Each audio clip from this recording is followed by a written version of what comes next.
Guys, they added a new tower. They added the fish.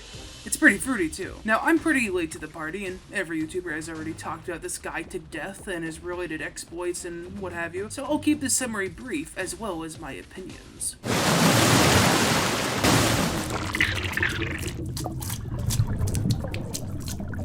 Lord of the Abyss and the upgrades leading up to it are a deep-sea creature the mermonkey controls that lashes out at Bloons with sowing ink and tentacles. And as well, starting at tier 3, it gives a 5% pierce buff to all towers in range, which upgrades to a 15% at tier 4 and a 30% at tier 5. For most towers, this 30% pierce buff is amazing, and in some situations would be better than a permabrew for both the buff and the fact that it does its own damage too. Especially when paired up with Spike Factory, considering that pierce allows each spike to pop more Bloons.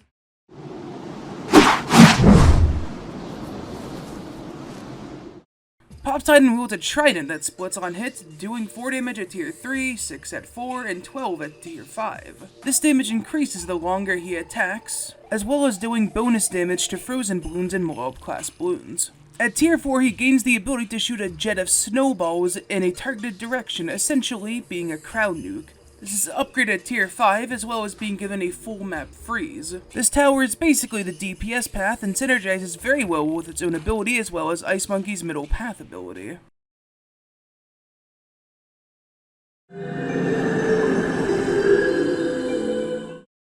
The final harmonic and its subsequent upgrades exude melodies from their oral orifices that charms Bloons into rotating around a targeted point like a moron. Doing this also detonates any damage over time effects that may be affecting Bloons caught in its SoundCloud single. And it also reduces the cooldown of hero abilities, gives a +3 pierce buff to magic towers, and decams Bloons.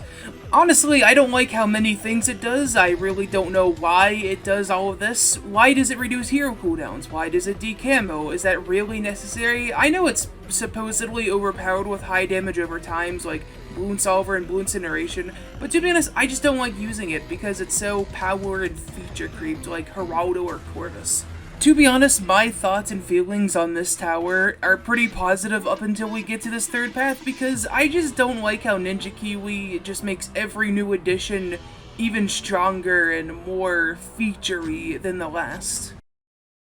So, well, I kind of already dosed out a lot of my thoughts right then with the final harmonic, but yeah, I think 2 out of 3 of these paths for the Mermonkey are pretty good, but I just feel like the third one, it's kind of like Rosalia, where they gave her like a million different stats, but she does some things in a mediocre way, and does some things in a pretty bad way, and then she doesn't do anything very good. And you'd think Ninja Kiwi would look at that experiment and think to themselves, okay, so maybe we should stick to more specialized paths and heroes, but no, they just did it again with the final harmonic. But it's not like they haven't done a jack-of-all tower before, because I mean, they have Geraldo, which is definitely a very jack-of-all-trades kind of hero, even if he is kind of a lot. And there are towers like, say, Wizard or Phoenix, for example, that can both do a little bit of single target and group damage, but usually that's as far as multi-purpose towers goes, usually. And I'm mostly saying this about the final harmonic, but to be clear, the Lord of the Abyss kind of steps into this territory too, because it randomly has a slowdown, but at the very least, the ink is kind of like a thing that's a part of the deep sea creature it controls, so I can kind of forgive that. As well as the pierce buff. I mean, that's kind of unneeded too, but hey, whatever. I don't really have a problem with it, seeing as though it's not like its damage is the main purpose of the tower anyway.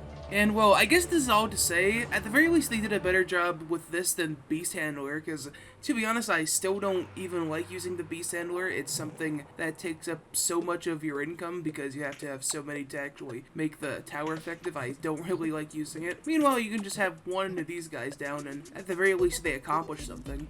But with that said, that's basically the Mermonkey and what I think about it. And also, I really gotta make a thumbnail for this video because it's like 7:31 a.m. and it's the day of the upload and I don't know what to make. And I hope whatever you end up seeing on this video actually looks good, because good lord, I do not know what to make. Or, should I say, good lord of the abyss.